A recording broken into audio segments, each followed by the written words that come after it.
Well, that's the way that it sounded last night in the 2025 NFL Draft there on ESPN as the Tennessee Titans opened things up as we all expected by selecting Miami quarterback Cameron Ward with the #1 overall pick in the draft last night. Appreciate you joining us here this morning on Morning JOX, JOX 94.5, Conrad Van Order, Damian Mitchell with you.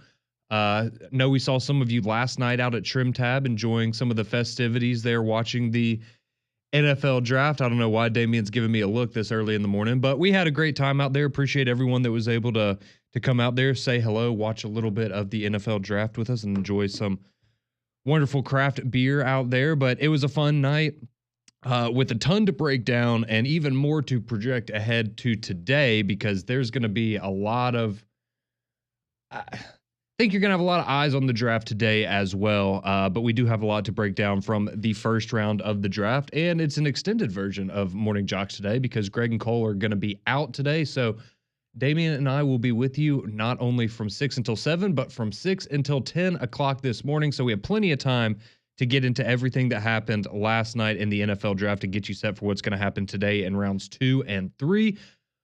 But I do want to open it up, Damian. The floor is yours. Your Tennessee Titans had the #1 overall pick. You were very excited last night when we were watching the draft, and you made sure to let everyone know that the Titans Super Bowl odds are better right now than they were this time yesterday. So just your immediate reaction to your new quarterback, Cam Ward. Listen, we all knew this was coming. Overall, listen, when you watch Cam Ward, you cannot deny the talent. And we had Jordan Reed on Mac and Cube yesterday, and he made a great point about just discussing the quarterbacks in the first round anyway. And he said, you don't draft a quarterback unless you absolutely love the guy in the first round. And that kind of showed throughout the night, that there were a lot of, speculation that there were a lot of guys that could have gone in the first round. But we knew who the #1 overall pick was going to be in Cam Ward. And as a Titans fan, I am excited. I am excited after watching Will Levis the past couple seasons. And you realize that everything that we saw at Kentucky translated to the NFL, which is not very good quarterback play. And it just so happens that it took our franchise back a little bit. And while we have the #1 overall pick in Cam Ward. And listen, I do think that Cam Ward, he's not going to have the most exciting pieces around him. But I do think that the talent that he has, he can truly make us a contender rather quickly. Now, I do think it's going to take a little time. There are going to be some growing pains. But I do think the talent that he is and just his mindset and the thought process that he goes into, game in and game out, like he's there to play football. Like there's not a question about it. Like you could tell by the way he talked, like, yeah, I want to be a Titan. I expect to be the #1 overall pick, but my job is being the quarterback for this franchise. And he doesn't take it lightly. So I do think that his mindset and the things that we're building, it may be a couple years. And then when you look at the AFC South and what they did in the draft yesterday, I was like, oh, okay, well, this just has got a little bit more interesting. But I do think that Cam Ward is a step in the right direction. Again, it's just going to take some time. I'm willing to be patient, but our Super Bowl odds have increased with Cam Ward as our quarterback as opposed to what we've had especially last year. So I'm happy. On a scale of 1 to 10, I'm about a 9.7. I'm pretty. That's pretty pumped. good. Not necessarily a whole 10. Is there anybody that could have given you that would have been a 10? I'll be a 10 once we make the playoffs. Okay, so in about 10 years, you'll be a 10. Well, in December, January, I'll be a 10. I'm kidding. Well, okay, maybe we. Well, overall, I'm excited. Yeah, but I know a lot of people very excited there about the new era in Nashville, and largely just because you don't have to watch Will Levis play quarterback for you anymore. I think that is the main part there. But yes, Cam Ward goes #1 overall, and he was going to be a Titan when he was. When you heard him say that Treylon Burks was one of the best receivers in the NFL last week. So you ain't got to lie. It's all right. I mean, I appreciate what you're doing, but right. Even you didn't have to go that far. Like we believe you. We're good. We believe that you want to be a Titan. We don't need you saying crazy stuff now. All right, buddy. We don't need you. You already in concussion protocol, or like what's the deal here? But yeah. So there you go. Tennessee Titans new quarterback. And so continuing on in the first round, the first big, I guess, announcement of the night was at the #2 selection, where it was the Cleveland Browns, but then they It was reported all day and really the last couple days that they had been fielding a lot of calls to fall back in the draft because it's the Browns and they need a lot of pieces. And so they were able to do that because they swapped with the Jacksonville Jaguars, who had the 5th overall pick. So Cleveland goes to 5. Jacksonville moves up to number 2. Jacksonville also threw in a first-round pick next year as well as some additional picks this year to make the move. And they go and get probably the best overall player, the best prospect in this draft, in Travis Hunter, the Heisman Trophy winner there out of Colorado. Going to be interesting to see what they do with him in terms of how they use him because, of course, they have Brian Thomas Jr., who is, I mean, again, just another LSU that came into the league and absolutely dominated and already looks like he's maybe a top 10 receiver in the league. So do you put Travis Hunter opposite him and you have maybe one of the best, if not the best, young wide receiver duo in the NFL? Or do you use him as a DB and hope that you now have a star wide receiver, a star defensive back to go with hopefully a star quarterback in Trevor Lawrence that you hope continues to show signs of development? So that was the big splash there as the Jaguars move up. And we had JP Shadrick on 3-Man Front earlier this week, and he had actually said, the guy that they really want is Travis Hunter, but he's not going to be available at number 5. So he said if somehow he falls to number 5, there's no question in his mind the Jags are taking Travis Hunter. That was the guy they wanted the most, and it turns out that they wanted him so badly that they were willing to sacrifice next year's first-round pick to get him, and that is absolutely what they did. So then at number 3 overall, you had Abdul Carter, the best defensive player maybe in the draft, going to the Giants out of Penn State. You had Will Campbell going 4th to the Patriots, the O lineman from LSU. Mason Graham, defensive lineman from Michigan. He goes to the Browns at number 5.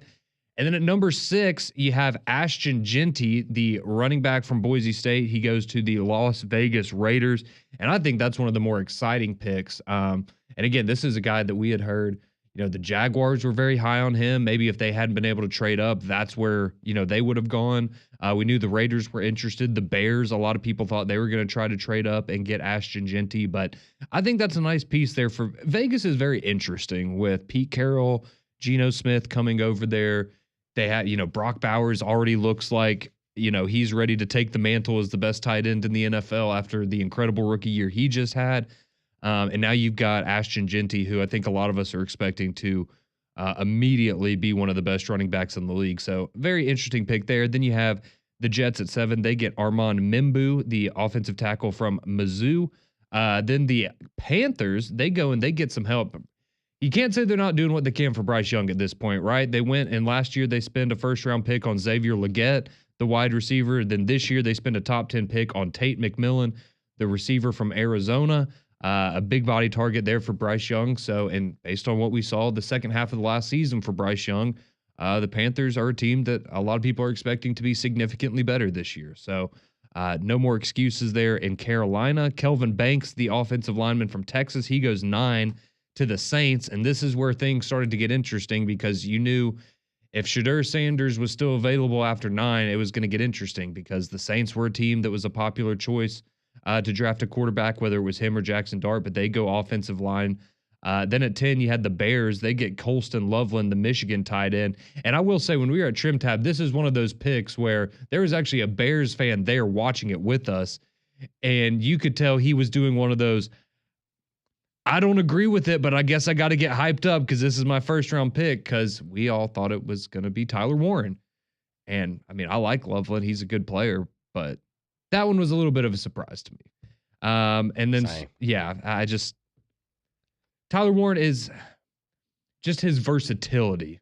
And I understand he's a little bit of a different kind of player than Colston Loveland. And, that's what they think, their offense is lacking there. And I know they have a lot of wide receiver talent, but a little bit of a surprise there. But anyways, moving on at number 11, you had the 49ers. They get Mikael Williams, the edge rusher from Georgia there. So kind of reloading on the defensive side of the ball there for the 49ers.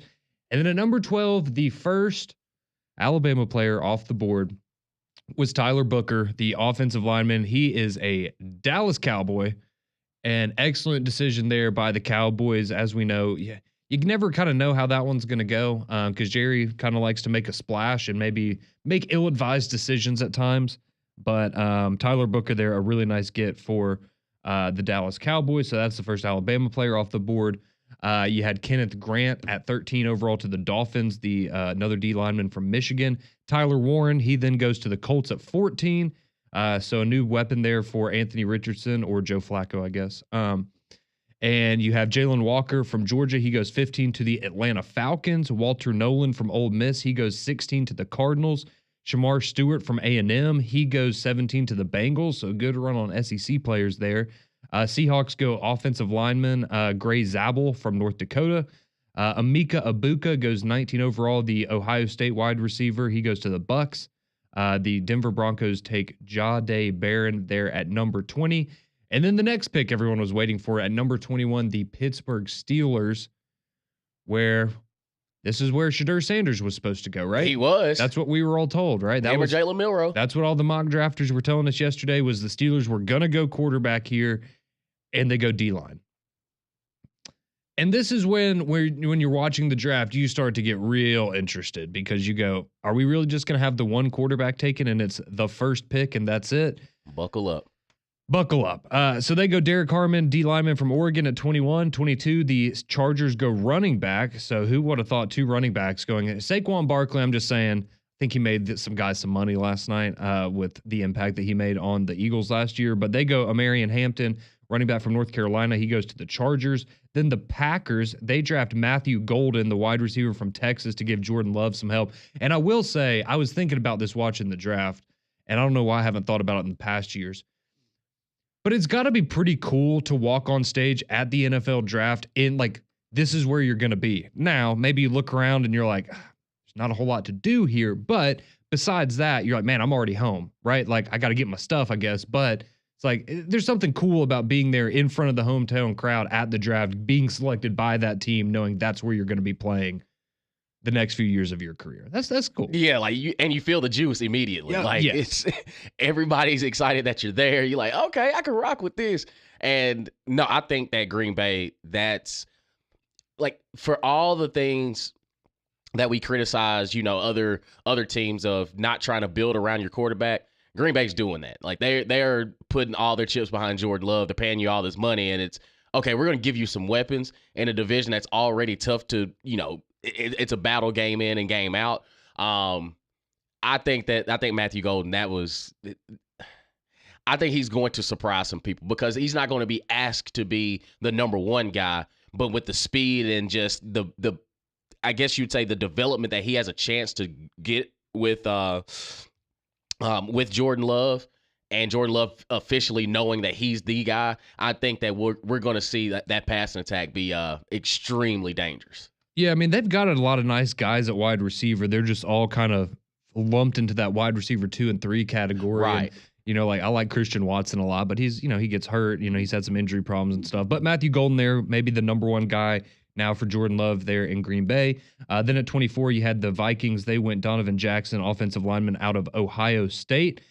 And then the fireworks started happening at 25. The Houston Texans were on the board. And then you hear that they're trading the pick to the New York Giants. And this was one of the big rumors that we had heard the last couple of days, that the Giants were going to try to trade back up into the back half of the first round and take a quarterback in addition to getting a stud defensive player at the top with the 3rd overall pick. And that's exactly what they did.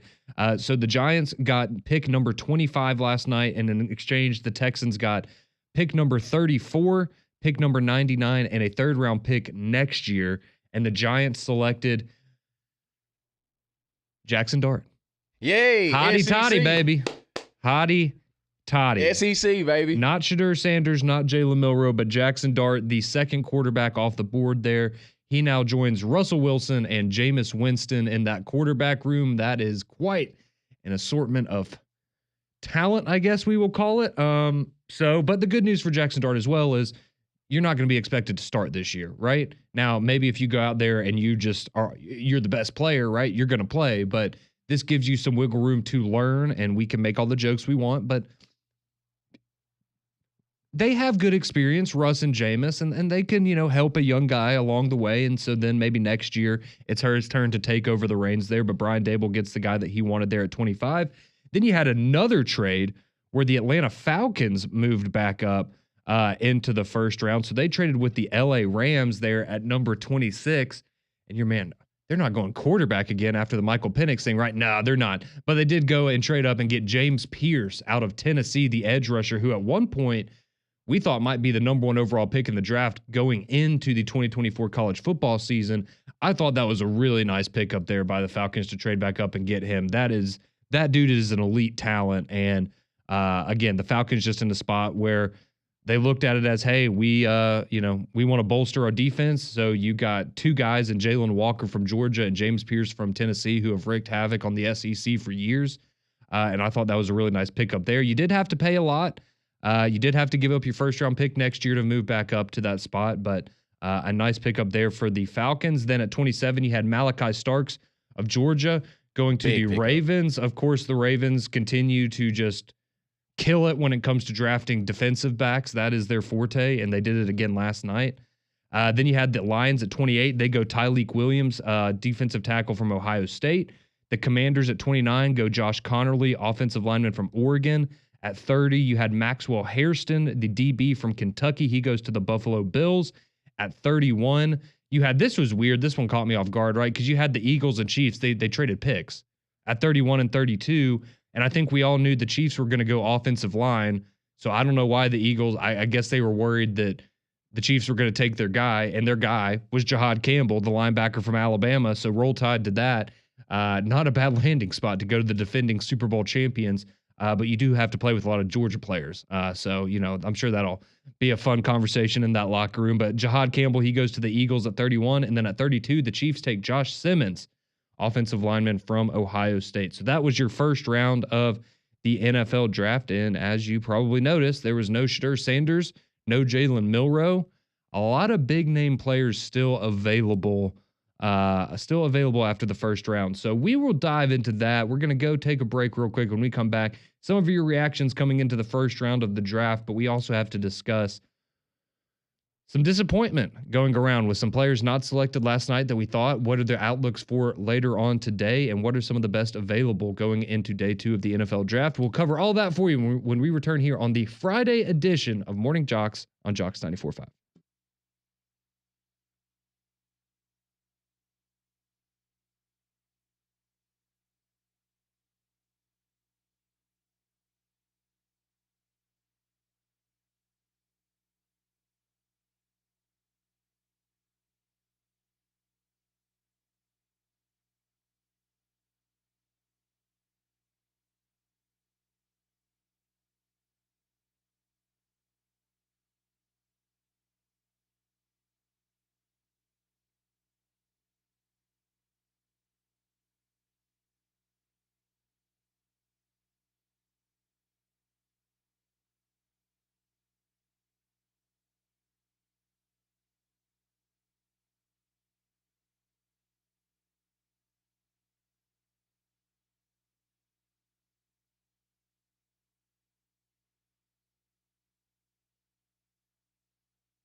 622, welcome back into the Friday edition of Morning JOX. Conrad and Damien here with you, not just until 7 o'clock, until 10 o'clock here, as we will be taking over McElroy and Kublik in the morning as those guys take a little bit of time off here on your Friday. But day one, round one of the NFL draft last night, recapping all of that for you. We've got rounds 2 and 3 coming up later today.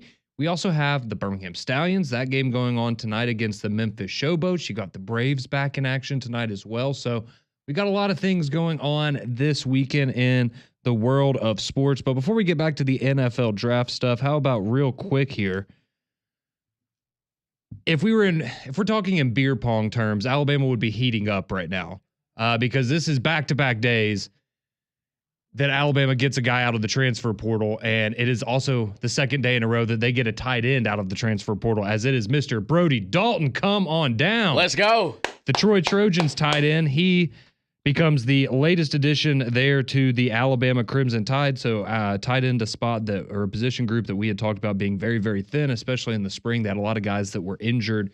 And so Alabama goes out there. They pick up a couple of those guys, and Jack Samarco from West Virginia yesterday, 2 days ago. Then yesterday you land Brody Dalton from Troy. He has 1 year of eligibility left, had 15 catches, 188 yards, 3 touchdowns this past year for the Trojans. So just saying, don't call it a trend, but things are starting to happen. You also have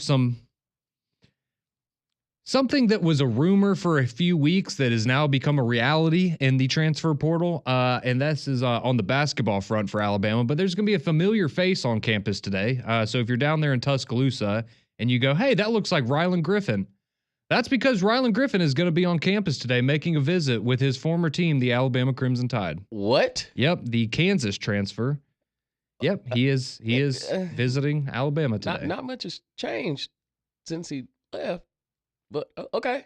Maybe he's just coming back to say hi. Maybe so. But yes, right. Rylan Griffin will be on, or is expected to be on campus there in Tuscaloosa today visiting with the team. So we will see if a reunion is in the cards for Rylan Griffin and the Alabama Crimson Tide. All right, getting to some of your reaction here from day one of the NFL draft, 205-834-9450. Would love to hear from you this morning. Did you like your team's pick? Are you pissed at your team's pick? Do you think that we're crazy because Shedeur Sanders didn't get drafted? Are you glad Shedeur Sanders didn't get drafted in the first round? Whatever your thoughts are, we want to hear from you there on the Courtesy GMC text line.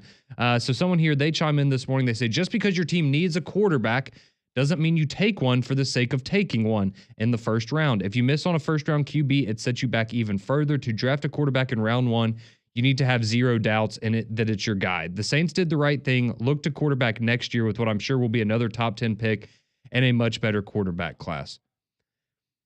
I understand the sentiment of not forcing things at a particular position. I would also say, though, that quarterback is the one position that you kind of make an exception for when it comes to, if you need a quarterback, which the Saints do,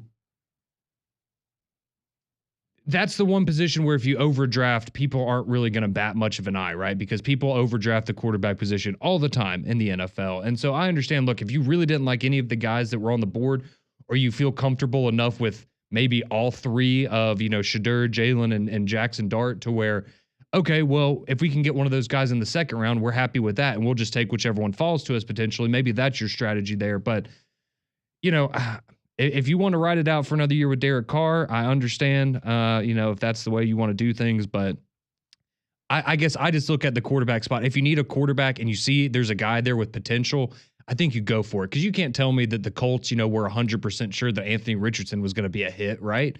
But you thought there was enough potential there that you're going to take the chance. And I think that's what it comes down to a lot of times with quarterbacks. You're taking a chance. But it's a chance you have to take. Excuse me. Trust me, we know. Well, we know. We even traded back, and he was still available. So it's, that was a couple of years ago, but we're past that. But no, like you said, if you don't absolutely love the guy that you're drafting, as far as when it comes to quarterback, it's not even worth the risk. But the quarterback position is a position of need in New Orleans, and I think that, okay, you drafted Spencer Rattler late last year. Maybe he's not developing where you want him to be. You still have Derek Carr. How what percentage of health is he, going to be this season. But you got to have some sort of stability somewhere. Is that now Taysom Hill? That's the universal, he's the utility infielder for the New Orleans Saints. Does he get more reps at quarterback? But if you're not in love with a guy that's in the draft, yeah, you're willing to wait a couple rounds or, maybe even just today too of saying, all right, now we can probably see where we can go from here. And if you get him in camp and he shows signs that he could potentially be your guy, then you're pretty much having Derek Carr on the waiting list of whatever game. It's very similar to Kirk Cousins. It's what game are we going to pull the plug and say, you know what, we're rocking with a rookie and let's just see where this goes. Because the Saints are kind of in that, they're not necessarily rebuilding, but they're also not contending. Like they're in the middle ground of where do we go from here? Because we can't just strip it all down and force a rebuild, but we also aren't that many pieces away from really contending in a division that's winnable year in and year out with the Bucs, the Panthers, and the Falcons. It's a revolving door of people who's going to win that division. Yeah, and I also, and I guess it's personal preference, right? And plus we have another year to see these guys develop. But when you look at the next year of what the quarterback class is next year, I don't look at that and go, oh yeah, let's wait until next year because there's like 5 guys that we could see being first round picks. I mean, it's all a bunch of guys that we're not really sold on right now, right? You got Arch Manning, Drew Aller, Garrett Nussmeier, Nico, Cade Klubnik. Like these are the guys that are at the top of that list when you're projecting out who could be in the quarterback in the quarterback class for next year. And I mean, yeah, there's a lot of potential in those guys, but I mean, okay, Garrett Nussmeier turns the ball over a lot. Drew Aller, we saw him make terrible decisions in some of the most pivotal moments of the season for Penn State. Arch Manning, we've seen him start like 2 games of his college career, right? What are we don't know what to make of him right now.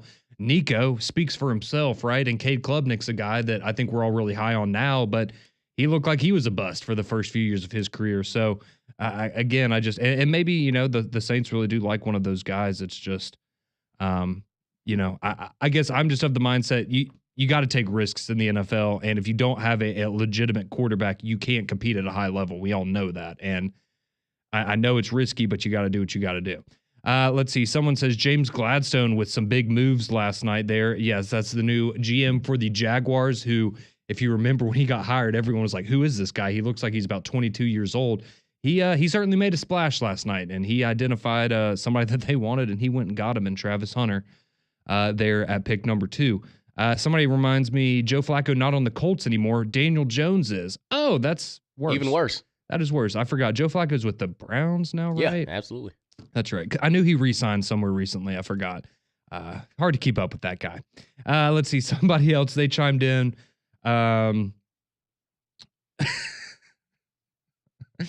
Somebody says, has the number 1 pick ever thrown a touchdown pass to the number 2 pick in the same draft like Cam Ward's going to do when the Titans play the Jaguars? Oh, my gosh. Shut up. That's a good one. That was good. Shut up. That was good. Let's see. Lewis chimes in here. He says, Saban called out everyone on Shedeur like he knew he had to make an Aflac commercial with Dion later. He made a great point, though. It's not where you start. It's where you finish. It's all about getting into the right situation and being somewhere where they want you. I certainly agree with that, Lewis. And I will say, for me personally, watching the draft last night, it sounded like Mel Kiper Jr. got paid off by Deion Sanders. Straight up. I mean, the amount of excuses that he was making for him, I mean, it was insane. Yeah, he was. After every pick, it felt like in the 20s. Shedeur Sanders. We were talking, yeah, we were getting a dissertation on why Shedeur Sanders should have been that pick. And right. I'm just like, dude, we get it. He's a good player, but I've just never heard people on the NFL draft broadcast make so many excuses for why a player was not drafted than I did last night. And Nick Saban was part of that. And I love Nick Saban. He did a lot of great things at Alabama.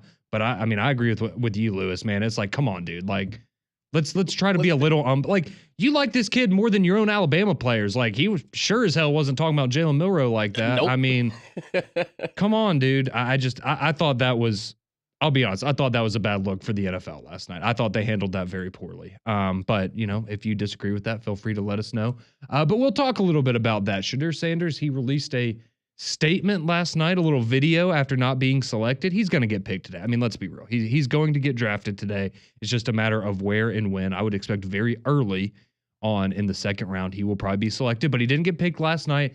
So what was his reaction to that? We have more of your reaction coming in as well to what happened in round 1 of the NFL draft. So keep it locked here on the Friday edition of Morning JOX.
.636, welcome back in to Morning JOX. Appreciate you spending part of your Friday morning here with us. Conrad Van Order, Damian Mitchell here with you, breaking down day 1 of the NFL draft. And we will be with you for the next, 3.5 hours here, as we will be taking over McElroy and Kublik in the morning today. So a little bit of an extended edition of Morning JOX coming your way here this morning. Appreciate everyone who's chimed in this morning with your thoughts on the NFL draft. 205-834-9450. You can continue to get into the courtesy GMC text line. So Want to go to the phone lines as well, though, because we have a couple people who have been waiting on hold. So quickly, let's go to Chris. He's been waiting on hold. How we doing, Chris?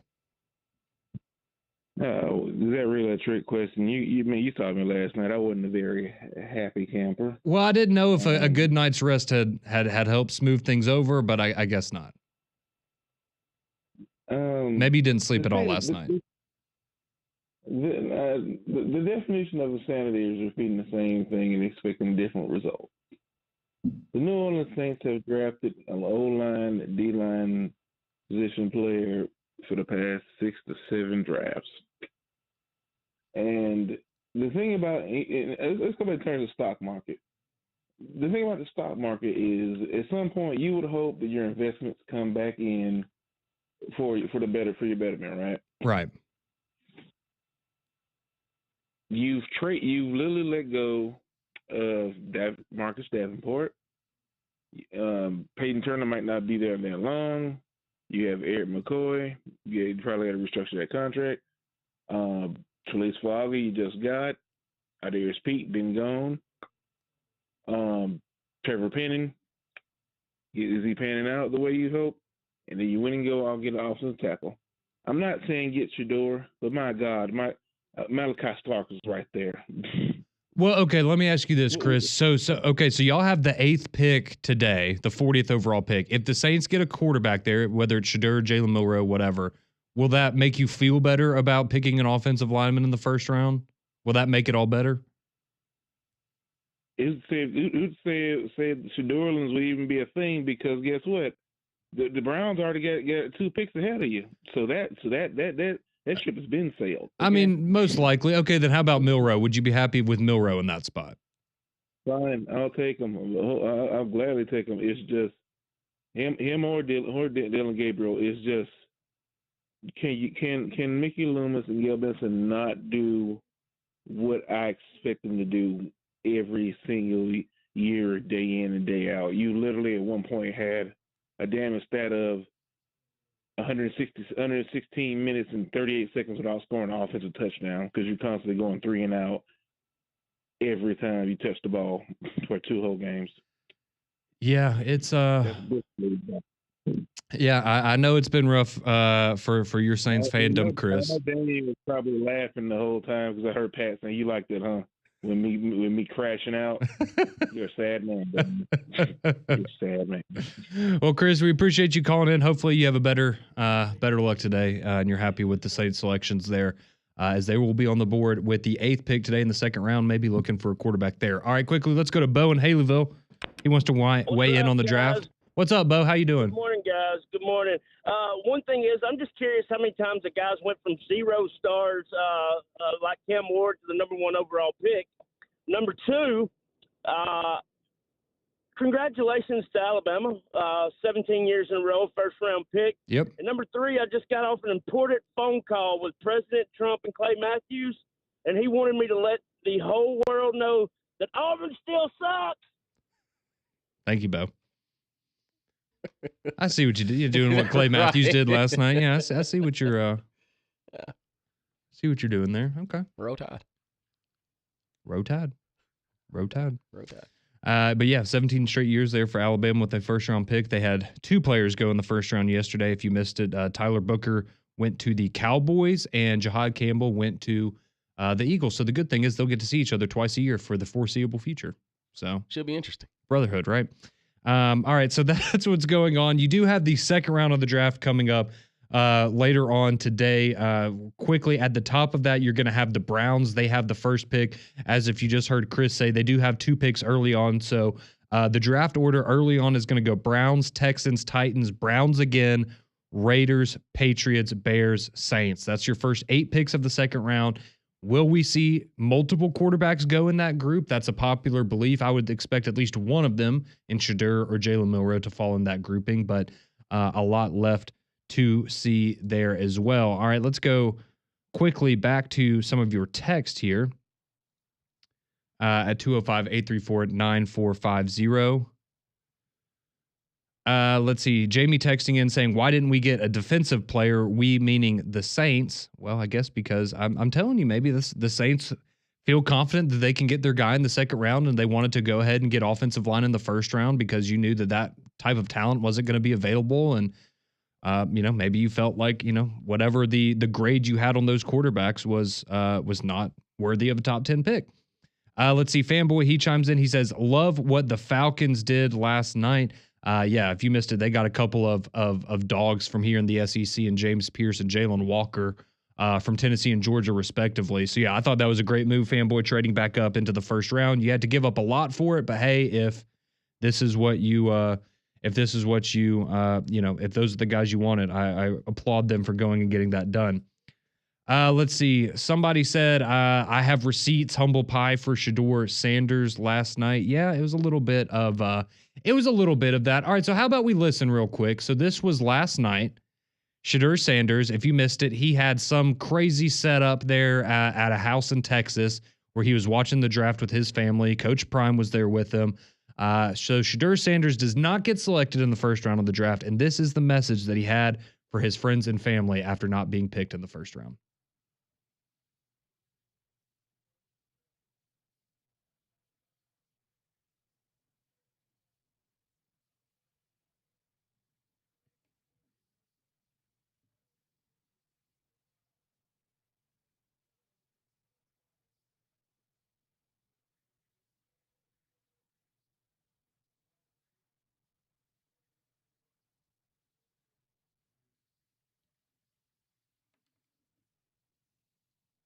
That motivate you, Damian? That get the juices flowing?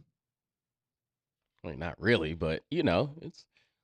Are you surprised that he was not selected? Yeah, I was, because I've been skeptical on the NFL level of Jackson Dart. Like I didn't think that a team would trade. I didn't think a team would trade up to get Jackson Dart. I felt like he would still be available today, to be honest. Mm-hmm. Because I do think that, listen, everything that comes with Shedeur, understand. But if I were to, I'll put it like this. You put Shedeur Sanders in Lane Kiffin offense, there's no telling how good they could have been. Not to say Jackson Dart wasn't great, but I just look at it from the NFL perspective.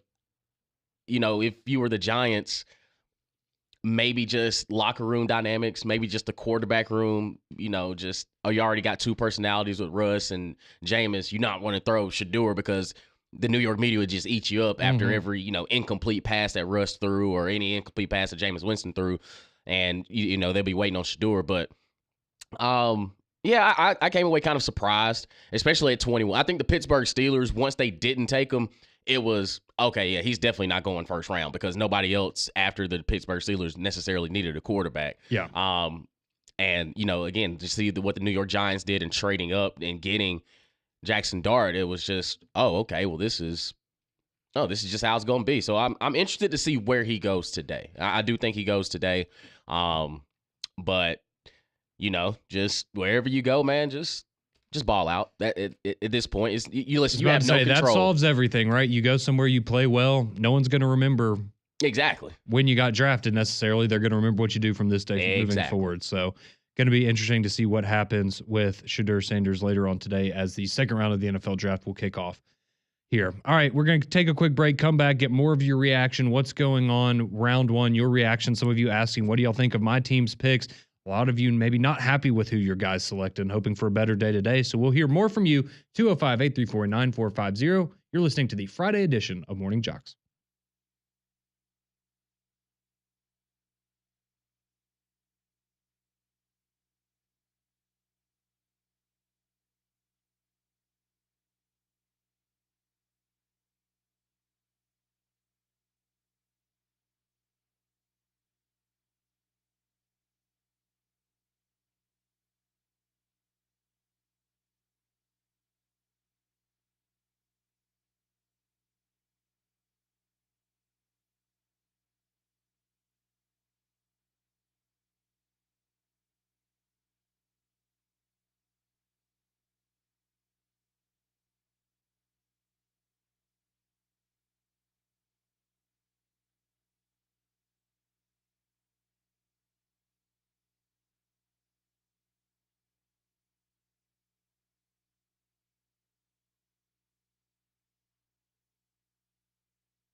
6:49 here on Morning JOX. JOX 94.5. Damian Mitchell, Conrad Van Order. Not just here with you to the top of the hour. We're here with you till 10 o'clock. But this will be the only time I get a chance to tell you about our friends at Blue Chew. Blue Chew is an online service that delivers the same active ingredients as Viagra, Cialis, Levitra, and Staxin in chewable form and at a fraction of the cost. So what are you waiting for? Blue Chew's tablets are performance enhancement for the bedroom and can help men gain extra confidence when it's time to perform. Listen, you ain't got to worry about going to the doctor. You ain't got to worry about having those awkward conversations and no waiting in line in the pharmacy because it's an online prescription service and it ships right to your door. How about you turn that oh no into oh yeah? Getting ready for work, you have a little bit of coffee. You have dinner with your in-laws, you might need something a little stronger, but when it gets hot and heavy in the bedroom, you know exactly where to go. That is Blue Chew, and I can hook you up. How about free? Free. Go to bluechew.com and get your first month free when you use our promo code JOX at checkout. The only thing you got to pay for is $5 shipping. That's bluechew.com. Use promo code JOX to receive your first month free. And your boy DM6 tell you, like I tell you all the time, just chew it and do it. Well, coming up tonight at 7 o'clock at Protective Stadium, the game will be on Fox. You will have the Birmingham Stallions hosting the Memphis Showboats, so the second home game of the season there for the Stallions, going for their fourth win in a row. So hope everyone can get out there, pack Protective Stadium tonight. I know there is some rain in the forecast for today, but hopefully that'll get out of the way early on, and we'll be able to go out there and cheer on the Stallions as they take on the Memphis Showboats. And if you missed the news, we had Skip Holtz on three-man front earlier this week, and according to him, it looks like Chase Cookus is going to be the starting quarterback for the Stallions tonight. Matt Corral a little banged up after last week's win, so a new look at quarterback most likely tonight for your Birmingham Stallions. How about this last night? 15 picks by the SEC in the first round of the NFL draft. That is tied for the most first-round picks by a single conference with the SEC. It just means more. Also happened in 2020. So it's just what we do. That is just what we do. So big night there for the SEC. Last night, Big Ten had 11 picks. So as Cole Kubelik points out on Twitter, appreciate him contributing, even though he's on vacation today. 26 of the 32 picks in the first round of the NFL draft came from the SEC or the Big Ten. So when we talked about these college football playoff negotiations, why the SEC and the Big Ten say, hey, I think we should probably have a bigger say-so in this, or we're kind of going to do what we want to do. It's because of things like that. So there you go. Big night for the SEC as well as the Big Ten there in the NFL draft. All right. Getting back to some of your text here, 205-834-9450. Man, you got AC. I don't know if this is like your best friend or something, but he is a loyal listener. He says, "Happy birthday, Eve, Damien." Thank you.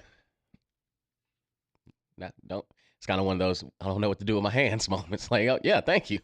Well, we just hope you have a good birthday weekend. Very happy for you, and I'm glad because I'll no longer be the oldest person on the show on Monday because we'll be the same age. Exactly. So I appreciate that. Thank you for that. Let's see. Daryl texted in. He says, "Do y'all think Shadur not participating in the combine affected his draft position?" I think his interviews affected the draft position more than anything, and maybe there was more merit to some of those. I know people were tired of the anonymous reporting, and I get it. It feels shady. I'm with you in a lot of ways. But maybe there was some merit to what was being reported there because he was not selected last night.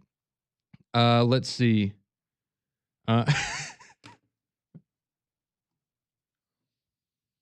Somebody texted and said, "I don't know how to feel about Damien giving me advice on how to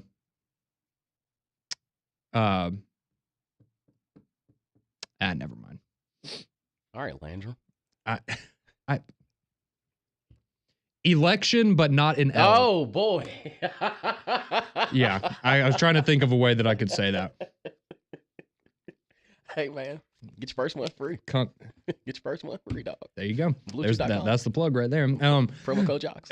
But John Mack, he chimes in. He says, let's see, Shadur can't put together a single competent sentence. That's why he didn't go in the first round. He bombed his interviews, has zero leadership, awareness, or intelligence. Nobody's going to tell you the truth, so you get the crap from ESPN. I think that, that was a little much, maybe.